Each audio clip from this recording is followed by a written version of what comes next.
Hey, what's up, everybody? It's Michael D. Fry here and back again. And last time we were talking about trusting the process. You got to trust the process in order to get to your greatness. I'll say that again. You have to trust your process in order to get to your greatness. Meaning you have to go through those things, go through the hard things in life, go through that path, go through your specific, unique road to your greatness. You have to go through it to get there. Why is it? Why should we trust the process? Why should we not give up and pick easy ways or things like that? My thing is like, we learn different lessons and different disciplines and stuff like that we would never have learned any other way. And sometimes, not sometimes, but all the times, that process, your road, those things you have to go through are the things specifically for you that will grow your confidence in your skill. And most importantly, to those of us, that believe in God, it'll grow our confidence in God. And I'm not going to be preachy about it or whatever, but that's just what I believe. We can never really fully get to what we are purpose for in life, or we can never intend to fully get to that thing that we're destined for in life without acknowledging God and following God. Okay, but you have to find that out for yourself. And that's just my thing. That's your path. Everybody's path is not going to look the same. We may have some similarities or different roles that are common to other people. Like, I think the thing that's common in life is that we all have trials, we all have struggles, we all gonna make mistakes. Those are common. Now, are all the mistakes the same? No. Are all the ways the same? Or the different trials that we go through and everything the same? No, they're not. So it's not to compare mine is greater than yours and different things like that, because we all have a different walk. We should be celebrating differences, celebrating differences in people, not using those to put ourselves or elevate ourselves above others. When you have to put other people down to elevate yourself, that way is just it's not lasting. You see what I'm saying? Because then when you don't have anybody else to elevate yourself above, then you don't know who you are. And then you don't have any confidence in your abilities and stuff. And you become jealous of what other people have in their life and things like that. My thing is that stay on your path. You are created for greatness. Like I said, you are unique and specifically made with a purpose. So your ideas, your goals, your dreams, nobody else has but you. They may have a form of it, or they may have similarities of those things, but nobody has that but you. And there'll be others that may have things and pieces that you'll need, that you'll team up with in life that get you and get your goals and get what you're doing. That's okay. But ultimately, you are you, and there's nobody like you. God broke the mold. They say that all the time. The Lord broke the mold when he made me.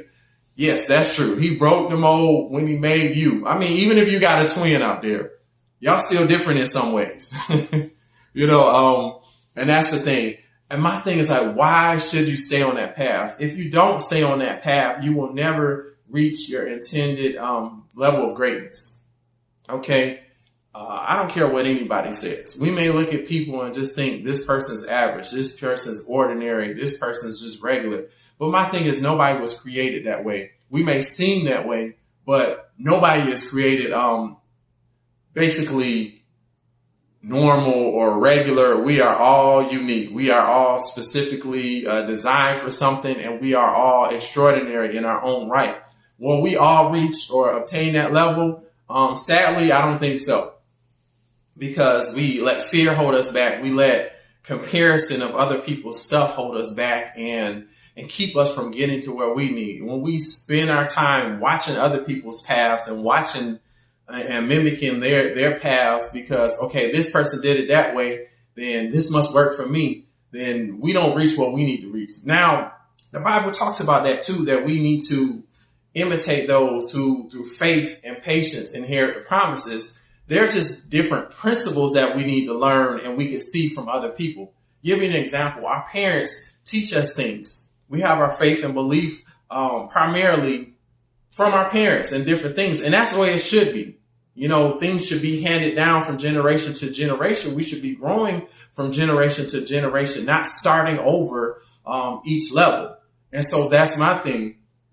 Your parents tell you don't do this because they know through experience in life that this path may get you off track. They tell you education is important. They tell you those things are important because they know they've experienced life, they've been through life, and they're going through life, and they know, hey, you need these tools. They will also tell you, great parents will also tell you where I messed up over here, I stumbled over here, and I'm going to let you know that, hey, you don't want to go down this path, right? Now some of us, we still got to go down the path because we're hard-headed. I'll be honest, sometimes some things in my life, I was still hard-headed and I went down my own path that I didn't have to do and made things harder than I needed to. And so made the process longer than it needed to, but I learned from that. And I try to tell other people so they won't have to stumble and go through the same things that I went through. When I have kids, I want to tell them all those things so that they don't have to go through what I went through. Now, if they choose to do it, it's on them.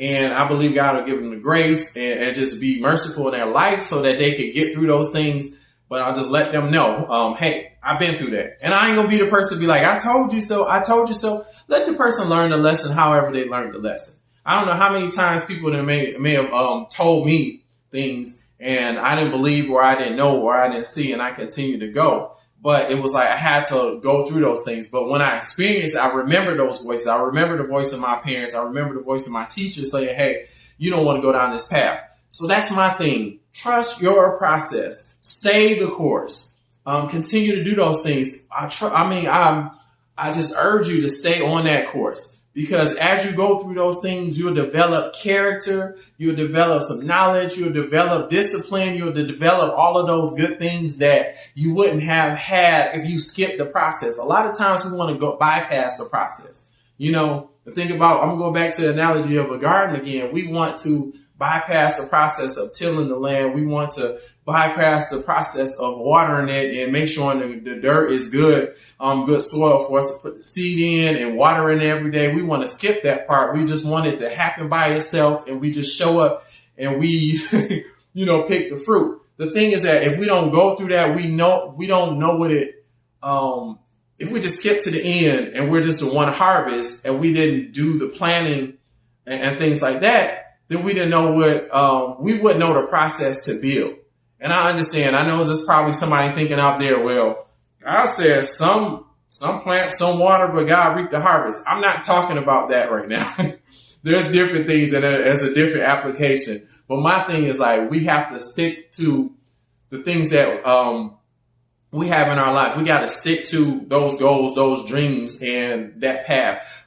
My thing is like, once we get it in ourselves that we are great and we're created for greatness, there's nobody can tell us anything different. And no matter what people say, like, I don't see this in your life, I don't see enough action, I don't see this and things like that. You don't have to listen to that. You know what applies to you. And you know what applies to it because you know your life, you know your God, prayerfully, you know your God and you know what he's placed in you. And if you follow those things that he's telling you to do or just follow those inclinations to do, then you'll get to that place. There's something in your gut that just tells you this path or this thing isn't right. That's why when you come to certain decisions or whatever, it doesn't take as much time to decide if this thing is for me or not. Every job that come along is not your job. Some believe that, hey, I got the job, so that must be meant for God to, God must have meant it for me. No, he just allows us to do certain things or whatever. My thing, I've experienced that in my life because there's some things that I picked, career paths or whatever that I picked. And it was like, God allowed it, but he allowed it, but that wasn't his perfect plan for my life, and I learned the hard way. And so now on the other side, I'm a little more seasoned. Now I know there's just certain things that I'm like, okay, yeah, this ain't God. This not for me. This is that or whatever. I don't care what nobody else says. They may say, well, you should do this to get to this path. And it's like, nope, this is the path he got for me. Anyway, I'm getting on the rabbit trail on that. My thing is like, that's all I want to put in you, that you are created for greatness. Once you make it up in your mind that you are great, that you are extraordinary, that you have great ideas and ideas and ambitions and goals in you that need to get out, then you can move forward in that. And my thing is, it's like, okay, that we're created to be great, right? That's the other thing. One, we're created to be great. God created us to be great. Two, we have to believe that we're great within ourselves to obtain that greatness. And three, like, we can never give up until we see that greatness in us. You know, there's thing after thing in my life, you know, whether it was college, whether it was manifestation of a vehicle, whether it was getting married, that I just knew that would happen. And it wasn't because I was cocky. You know, some people are going to mistake confidence for cockiness. I mean, I knew the difference because there was times in my life, and there may certain things in my life that I wasn't so confident in. So confidence in. That's not how you say it. I can talk right. There's some things that you weren't so, I wasn't so confident in, you know, but now in this stage of life, I'm confident that there's great things in me. There's nobody but me to have to see that. And my thing is, like, if I stick to that path and stay on the path and continue to water my garden or continue to do those daily things, those things diligently every day, then I'm going to obtain a greatness. And it doesn't matter what people say, because I realize if I internalize their beliefs or what they think of me or what they think that I'm not, if they think that I'm average and I'm no good and I'll never be nothing, then that's what I'll become, you know, and God didn't create me for that, and you can't tell me no otherwise. So that's all I have today. I just wanted to say, encourage you, stay on that path, because in that path, you're being forged in greatness, and we're created to be great. Get it in you that you're great, and you'll see that greatness.